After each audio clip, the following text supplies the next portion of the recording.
With that in mind, let me talk to you a little bit about the present witness to be resolved. So I mentioned Paul moves from the fleshly, sensual sins that we looked at in our Bibles in verse number 5.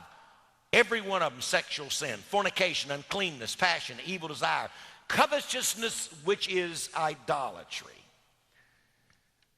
G. Campbell Morgan said that as the author, the Apostle Paul, under the inspiration of the Spirit of God, moves to these social sins, he said these are the sins that in our churches we call the sins in good standing.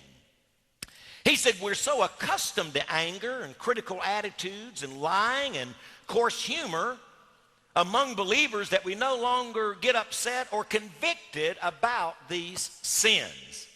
But the Bible refers to them as sins of disposition. These become the sins that actually qualify your character.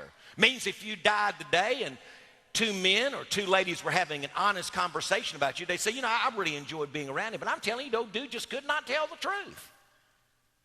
That would be the disposition that you'd be remembered. That would be your legacy. I'll tell you, I really liked him, but boy, did he ever have a short fuse.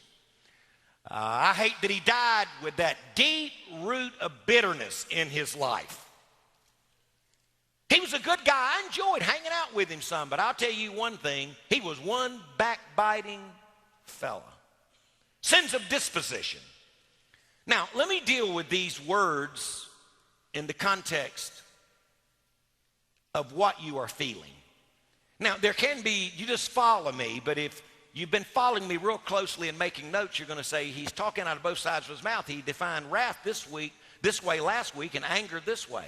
Well, sometimes when the translators of the New Testament were translating the Greek New Testament, for whatever reason, sometimes they would use anger in the place of wrath and wrath in the place of anger. And the only way we would really know is to go back to our Greek New Testament and see which word was used. So I hope I don't have you totally confused.